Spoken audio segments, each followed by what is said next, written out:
Welcome to Channel 17, the Town of Colonie Government Channel.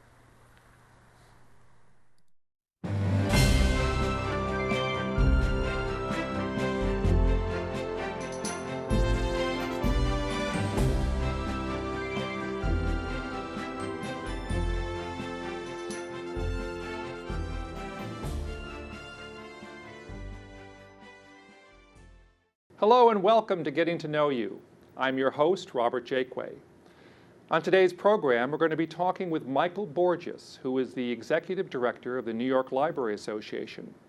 Let's go meet him and find out what the association's all about. Mike, thanks very much for agreeing to be a guest today. Oh, thank you for having me on the show. Now, before we start talking about the New York Library Association and all that it does, I'd like to give our viewers a little of your background and where you came from and how you got here. Well, I've been the executive director of the New York Library Association for about 4 years. Prior to that, I was a lobbyist for the New York State United Teachers Union. But I have a real passion for libraries that started when I was a small kid. When I was like 9 or 10 years old, my brother and I were horsing around in our apartment, and we accidentally knocked over our first color television set. And as punishment, my parents had sent us down to the Yonkers Public Library to enroll in the summer reading program. And ever since then, I've had a book in my hand and a passion for reading and a passion for libraries. And so becoming the executive director of the Library Association and being an advocate for libraries is sort of a natural fit with my own personal interests and passion. Well, you were certainly a welcome addition to the association when you came with us. So now, the New York Library Association could be self-explanatory, but I bet our viewers don't know much about it. So what is the New York Library Association? Well, it's the first state library association in the nation. It was founded in 1890 by Melville Dewey, who created the Dewey Decimal System. And we are composed of about 4,200 members who are from public libraries, school libraries, college libraries, special libraries, trustees, students, and library vendors. And over the last 4 years, we've grown from 3,100 to today we're about 4,200 members. So we've seen a growth in membership. What we offer our members is paramount is advocacy. That's the most thing that's important to them in terms of advocating for libraries with the state legislature here in Albany, as well as on the local level, helping them with various issues concerning funding or legislation. We also offer professional development to our members through our annual conference, which is held in the fall, usually in Saratoga Springs or Rochester and Buffalo. And we also offer member benefits on various products and services that libraries and librarians would utilize. So those are the three main things we do. And networking is through our conferences and our professional development is probably the second most important thing to our constituency. I think a lot of ways that, like most professionals, librarians learn from one another. And we try to give librarians and our membership the opportunity to do that. So I know we as a librarian, we work in our places and we sort of do our own thing, but it always is a great benefit to be able to get with other people and to do the same things, or maybe not. And learn things and to share experiences. So it's a great way for, as you say, networking and also to learn more. I mean, I found it to be a great benefit for my career. So you mentioned advocacy and with the legislature. One of the questions I was going to ask you is that we're looking for financial support. We're looking for money from the state of New York, and it's always a question that someone might ask is why should the state of New York give us money when we're actually funded by our local municipalities or local constituency? Well, there's a variety of public services, essential public services, like libraries, that receive funding from the state. Most school districts, for example, are funded either 60 to 40% by state aid. And libraries unfortunately do not receive that kind of support from the state, but it's growing. And we believe that libraries are a statewide educational component of our educational system, and therefore they should deserve the same sort of investments that school districts get. And we provide education for life at every step of the way, at every age. Libraries are there to help people learn more. Whether you're a toddler enrolled in a storytime hour, or a middle school student coming to the library to do research, or a senior citizen looking for information about retirement or healthcare, libraries are with you at every stage of your life, helping you learn. So I think the state needs to invest more in libraries, because libraries and library systems are also the information infrastructure of our state. We're the major providers of free, accessible information, unadulterated, uncommercialized information that's reliable. And we are in the information age, and information is a currency, and it's important for New York State to remain competitive, and its workforce remain competitive by having access to that kinds of information. So we're an important player both in terms of education and I think in economic development. So I think that's why the state should invest in libraries and library systems. And I think people probably don't know this, but as far as education goes, even though the state education department actually we go through them, we're not in the same category as schools. We're in a different component, a different piece. So we don't necessarily benefit from what schools benefit from. Do you think it's a hard sell? I mean, you're a lobbyist. I mean, is it a hard sell? Well, everyone loves libraries, but folks need to put their money where their heart is, and that has been the part that's been lacking. When I came on board in 2004, Governor Pataki at the time had just cut library aid by $4.5 million, and prior to that, since 1998, the libraries had not received an increase in aid. So despite the great love that people have for libraries, and believe me, every community loves their library and would throw up their arms and protest if somebody wanted to close their library. Right. But when it comes to funding libraries, it's always another story. So we had to convince the legislature that libraries were essential public services, that they were needy and merited an increase, and they listened.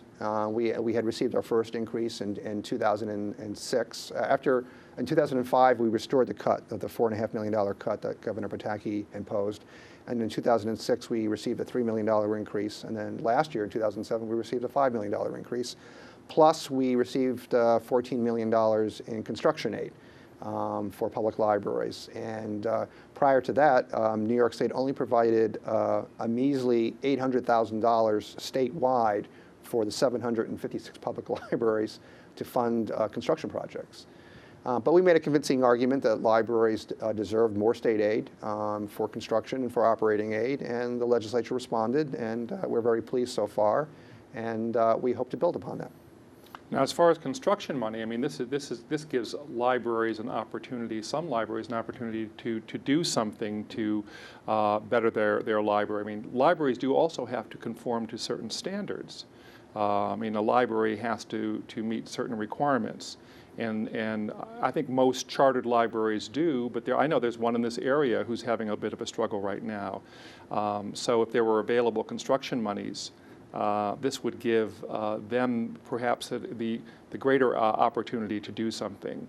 But they're generally a matching kind of grant, aren't they? When you get I mean, $14 million, even though it was a major increase for construction aid for libraries, still it's just a drop in the bucket when you look at the billion-plus needs of the library community. The state library did a survey last year which documented that there's about $1.6 billion worth in construction needs by libraries to update their facilities to accommodate the disabled, to improve their environmental efficiency, to handle the increased workload and demand on library services.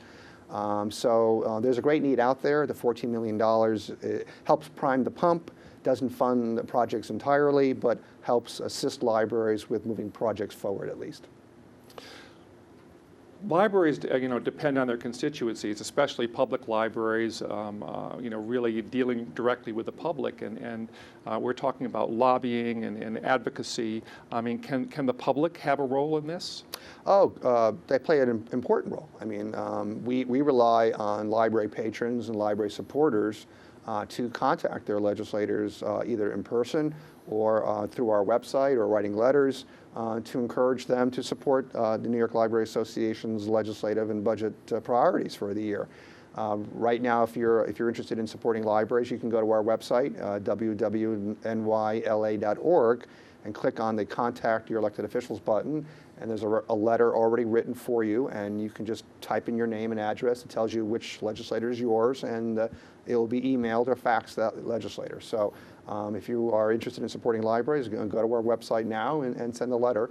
Right now it's going to the governor, because the governor is going to be coming out with his budget on January 22nd, and we're hoping that library aid will not be cut, but we're making sure all of our bases are covered by letting him know that the public supports libraries. And actually, NYLA just commissioned a poll from with Zogby International last weekend that showed that despite the economic uncertainty in the state, despite the fact that the state has a potential $4.3 billion deficit, right. 57% of New Yorkers, a clear majority, still support increasing state aid for libraries. Another question we asked whether the public supports increased funding for libraries to specifically buy books.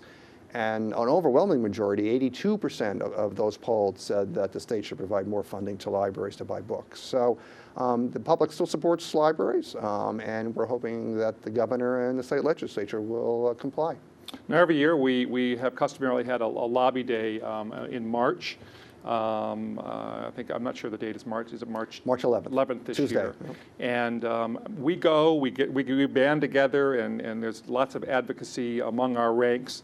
But truly, we're sort of like tooting our own horns, but when the public can come in also, the constituency, the people that these legislators actually deal with and want to have votes from and support from, I mean, hearing it from somebody like that, I think he's really has a definite impact. Yeah, I mean, most advocacy groups have lobby days, and the reason they do that is to show the legislature and the legislative staff in one place the size of their constituency group. The more people you can have congregate and come to Albany and show the critical mass that's necessary to convince people that there is widespread support for your issues, the better your campaign to achieve your budgetary and legislative goals will be. Because if you have 1,000 people show up and say libraries are important, that's a very visible manifestation of your political will. The fact that people came from all over across the state to come to Albany to talk about libraries sends a powerful message. And they listen to that and they look for that. So it's an important tool of one among many that the New York Library Association and NYLA uses to get our message across. I mean, there's a legislative committee. I mean, it's a very significant commitment on NYLA's part. Yes. Okay, wanted to talk about some of the other things too, and I know that you mentioned an educational component in NYLA. And if you become a librarian, you have your degree, and not often have we had structured ways for us to continue our education. So, through NYLA, there's a way to have continuing education. Plus, you develop a whole new program. Right. Well, we've expanded upon we have our annual conference, which we usually have about 1,000 people attend, and this year it's going to be in Saratoga Springs. But beyond that, we also offer regional institutes on various hot topics in the library community around the state. And we also, a couple of years ago, launched our Leadership and Management Academy, which is a training program for aspiring library leaders who want to become library directors like yourself. And we teach them about fundraising and board relations and budgeting and all the things you need to be a library director or library manager that they don't teach you in library school. That's right, that's right. And then we also, just last year, thanks to a grant from Senator Farley, who helped fund a pilot program to teach library support staff what they need to know to work in a library, because a lot of the folks you may see in a library are not actually librarians, but they're library support staff or library assistants or library clerks, and there's no real training program for them. So we instituted something with Schenectady County Community College to launch a library support staff training certificate, which is in June this year again, which teaches them the basics about working in a library. So we have expanded our offerings in continuing education. And actually, right now, we are working with the New York State Library to get regulations changed that would require continuing education for public librarians, because school librarians, who we also represent, because they are teachers, are required to have 175 hours of continuing education every 5 years, which is a lot. And so we thought, well, if school librarians need and require that kind of continuing education, why not public librarians? So we are working with the state library to come up with regulations that hopefully will be approved by the Rota Regents that will require public librarians to get 60 hours of continuing education every 5 years. That's great. That's great. I know that when someone is applying, if you're in a civil service setting in New York State anyway, when you initially apply to be a librarian, your library degree work is oftentimes the stuff that you use to support your qualifications. When you go for higher levels, a continuing education component, knowing that you have done something more, is really a boon to that process. I mean, how else can one be evaluated? I mean, it's not always easy to go from a beginning librarian to, let's say, an administrative position. Well, things are changing in the library community all the time. I mean, we're very technology-driven in a lot of ways, and we're often on the cutting edge of technology in terms of self-checkouts and RFID technology, to be able to track books when they leave the library, and automation systems and cataloging. So, libraries are very technology-laden public services, and because technology changes so rapidly, we need to keep up to date with that on a regular basis, and that's why we think that required continuing education for librarians is so important. Plus, we are educators, and and we are part of the educational establishment. We do teach our patrons how to access information, how to use information correctly, and as teachers, we need to bone up our skills, just like school librarians and other teachers do in the public schools. So, I think it's an important investment in a profession, and most professions require continuing education, and librarians should join that bandwagon, basically. I like the fact that you're also including and giving an opportunity to technical people who are support staff, because when someone walks in the door of a library, at least in a public library setting, they don't really differentiate. They're looking for help, and whoever can help them is the person. And everyone is labeled as a librarian, really. And right. Giving people, there's so many people with skills, and saying no, like in a union, I'm a librarian, I'm the only one that can do this, is really doesn't cut it any longer. So giving people skills, and also the economic situation is that we can't always get the staff we want. So cross-training is really essential. Yeah, and a recent survey by the Pew Center for Research, it was a national survey that was conducted, and it showed that that those who are connected to the internet to have broadband access, and the age group from like 18 to 34 are the most likely to be directed to a public library to further their research and information searches. Even though they're the most tech savvy of the population, they are still going and using the library more than their other generations are, and so, which is an encouraging sign. It is encouraging, because one thinks that why even bother with a library any longer, because you can get it all online, you can Google it, whatever have you, and I think selling the value that we have is very important for us to realize that we do have a place here. We have to get with the times, definitely. But knowing that people actually still follow through and come here is refreshing. Well, I mean, the demise of the public library has been overstated in a lot of ways, but I mean, the internet is a mile wide but only an inch deep, and if those who are serious about getting accurate and reliable information, should go to the public library and use a reference library. I mean, that's what, this morning I was helping somebody at the legislative library look for information, and I said, well, ask a reference librarian. Because they were trying to Google it on the internet. It was, they would spend a good hour trying to find the information, and nothing happened. And nothing happened. And we went to the legislative library, and within 15 minutes they got what they wanted. There you go. There you go. There you go. Another convert. So yeah, I mean, those who are, especially I think children need to be taught how to use the internet properly. There's a lot of concern among parents and educators and policymakers about taking advantage of children on the internet, and cyberbullying, and pornography and all that other stuff. And we're actually, NILA created a task force on information literacy standards, because New York State does not have information literacy standards. We're one of the few states, few countries in the world that doesn't require in school that their children be taught how to use the internet properly and safely and wisely. And so we're hopefully coming up with some recommendations that the Governor's Council on Universal Broadband, which I'm a member of, will be utilizing in recommendations to the Governor and the Board of Regents that perhaps sometime in the near future that New York State will adopt information literacy standards in the schools that will require children to be taught how to use the internet safely and properly and use it wisely when they do their research papers and things like that.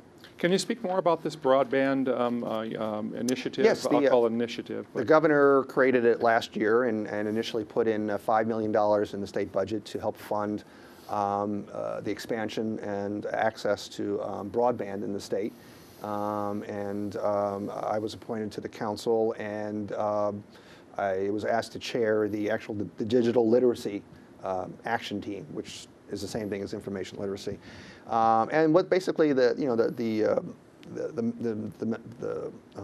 message they're trying to get across is that New York State needs to do more to expand access and the speed and the reliability of the internet throughout the state, especially in upstate New York, where it's an important tool in terms of economic development and education, a lot of times of long distance training and things like that, and doing research on the internet and having businesses access things and download things. So the internet and high-speed internet access is important to the state of New York in terms of as a part of the information infrastructure. Again, and the state has recognized that and has invested $5 million, which is again is a small drop in the bucket, Sure but at least it's a first step in the right direction. It's a huge endeavor, but I think, do other states do it, Mike? Yeah, actually, California just announced a big investment in broadband. Other states have gone along further than New York has. I mean, in places like Ohio, I think Texas and Michigan, the public first invested in the internet and broadband and set up these public networks. Mm-hmm. Where I think in New York State, the commercial enterprises like Verizon and Time Warner put in the infrastructure.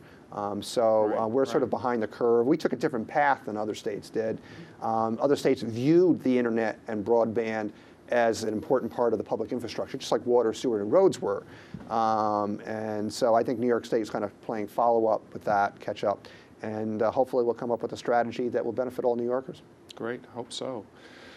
When you talked about the internet, and it certainly is a fact of life. I mean, when we have librarians who are bemoaning the loss of using them as librarians and thinking of them as technicians, and we're dealing with that dynamic, and hopefully we can say this is what we're about now, but our skills are still very important, and this is how we translate it into this medium. But, and you also mentioned this too with children, but intellectual freedom is a huge thing.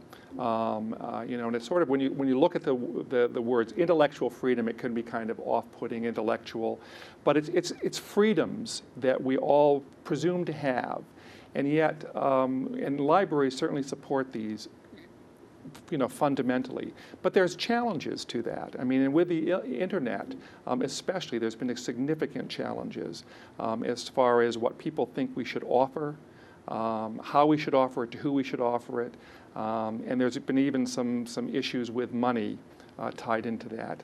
Where are we going with this? I mean, are you finding that people are stepping back a little bit from them and saying, no, we're going to support this? Or is it still something that we're meeting significant resistance with? Well, I think it's generally on a case-by-case basis. I think there have been challenges all across the nation, as well as in New York, to whether it's a certain book that's in the library collection, or it's a certain website that the library has on its, it's available through its computer terminals, the public terminals. But it's really up to the standards of each community, and what is comfortable for that community, and do communities really want to begin that process of censorship? That it's a slippery slope, and where do you start and where do you end up? Someone's work of art is another person's piece of garbage kind of thing. So it's all in the eye of the beholder, and I just want to caution people. I mean, I'm a concerned parent too, but we have to make sure that libraries remain the last bastion of access to all sorts of information. Whether we agree with that kinds of information or not, it has to be a place where people can go together and talk about the issues free from the constraints of censorship or and others, and where the free discourse of information can be freely had, because we get to the point where if someone decides that the Bible, for instance, may have some objectionable clauses in it, and we're started banning that from public library. I mean, where do you begin? Where do you stop? So, I think that people, it all starts at home. You have to educate your kids about what's right and what's wrong, and public libraries really shouldn't be in the role of doing that, but they should be providing access to all types of information, and then it's up to the households and the communities at large to judge what's proper. And I think it's, you mentioned yourself as a parent, but it's also the parental, and this is what we have in our policy as well. It really is a parental responsibility when you're having your child come here and use things to make sure that you're the one that's in a sense saying we don't want you to go there or whatever have you, not putting us as the bad people. And we see that all the time. You shouldn't go there because this and that and the other thing. And it's sometimes hard to make that point. Because once you drop them here, or your children are here, there are responsibility, and I guess that's not so. It can't be so. And I don't think many people know that they really would have to experience the fact that they can't get somewhere they want to get before they realize they've lost something, as far as a block or whatever have you, or not being able to pick up a book because of somebody's. Recently, I had somebody call me about movie ratings, the DVDs. And there we get challenges. I'm a trustee of the Gilliland Public Library, and we have an issue right now where someone objected to a DVD in our collection. It was an R-rated DVD, but we have plenty of R-rated DVDs in the adult section of the public library. And just because one person objects to one type of movie, does that preclude everybody else from taking out that movie? If you don't like the movie, don't take it out. That's right. Don't watch it. That's right. But don't impose your beliefs on everybody else. And so, I think public libraries have to walk a fine line between what's sensible, what's right, but we are there to provide all types of information, and regardless of where it came from and the content, and so. We're upholding the Constitution. I was asking in this conversation with somebody about the video whether or not we'd have pornography here, and you have to talk through these kind of things, and really, as you say, have sense. Just a little longer on the internet. I think one of the concerns always is because there's so much visual there. And the images really say so much more than the words. And we do have books that have pictures and all that stuff in them, but I think one of the uncharted waters in internet is that you don't know often what you're going to get at the other end of your search. Well, some libraries filter on children's public access terminals. Some libraries do not. It depends on the individual community. Again, what those standards are and what they feel comfortable with, and it's really up to them, and whatever makes sense for that particular community and that library. And that's why it's important for libraries to have their own elected boards of trustees that represent the concerns and wishes of that community. And if you don't like the way that library is being run, you can always change that leadership. So that's why it's important to have a library that is both accountable and accessible and responsive to the electorate. And that was sort of leading into my next question. You kind of answered it, but is if there are people out there who really want to take a greater interest in their library, one way to do it is by possibly becoming a trustee. But there are other ways as well. Now, I'm so familiar with the public, but I'm not sure what else in an academic situation, where you'd fit into there. Maybe from the faculty and all that kind of thing. But there is a way for the public, because in the public sector, it is that we're here for the public, and they should be able to have some kind of say in what's going on here, and we will be able to balance that. So there are ways for people to be involved. There are friends groups, there are foundations, there's trustees, and there's lots of ways that the public can contribute and participate in the library, and we welcome that. The more involved the community is, the better the library would be. We're about at the end of our program time here. Is there anything that we haven't covered that you would like to explore or restate possibly? Well, I think you're doing a great job here. The Colonie William Sanford Library is a great resource in the community. I mean, libraries have evolved over the centuries. I mean, when the Carnegies of the late 19th, early 20th century created public libraries, they were supposed to be the universities of the streets, the place where the common man could go to educate themselves. And we need to go back to being that in a lot of ways, in terms of being educators, being community resources, being community centers, places where people can go and meet and share ideas and share, their thoughts with other people without having to worry about, censorship and things like that. So I think we're important players in both communities, within schools, and on college campuses, where people can come together, access information, share information, and share ideas. And I think that's important to a well-functioning democracy, and we're an important cornerstone to our democracy, and that's why libraries deserve public support.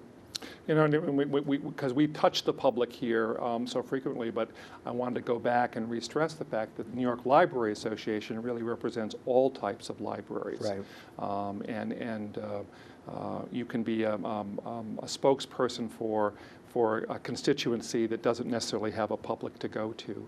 Is it a hard sell legislatively also, again, I keep using that phrase, hard sell, but to pull us all together? I mean, the touchy-feely is the public library or possibly the school library, but is it difficult to get people to wrap their arms around this whole?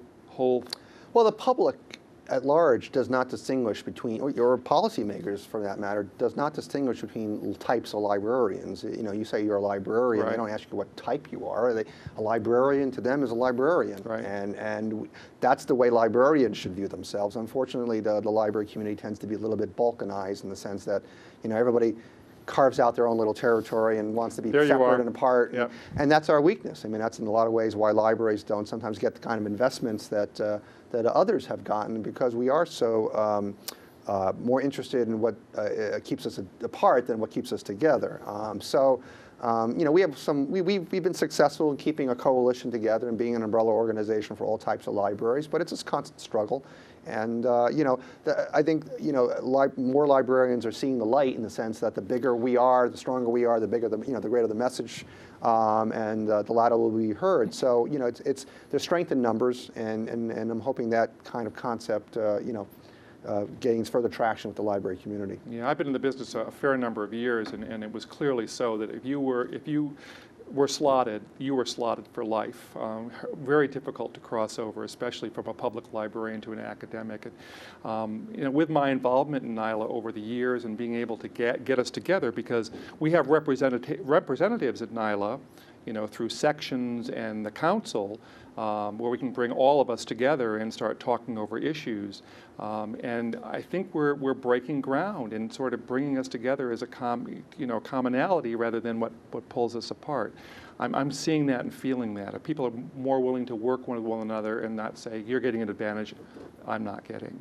So that's really encouraging. Well, that's one of the things I brought from working with the New York State United Teachers, which is a union, 500,000 strong or more, represents, school bus drivers to college professors. And if they can come together and work for a common good, very successfully, I'm sure that librarians could be able to do the same thing. And I'm hoping that they are able to do that and see the light and work more closely together to achieve our common goals. Right. In the end of the day, we're all doing the same thing. Right. Right. Exactly. Well, Michael, thank you very much again for coming and being on the show today. Oh, we're glad to be here, and it's always good to visit the different libraries and see what people are doing. Thanks again. Thanks very much. And thanks for joining me on Getting to Know You. I hope you liked today's show and will join us next time. Until then, have a good one.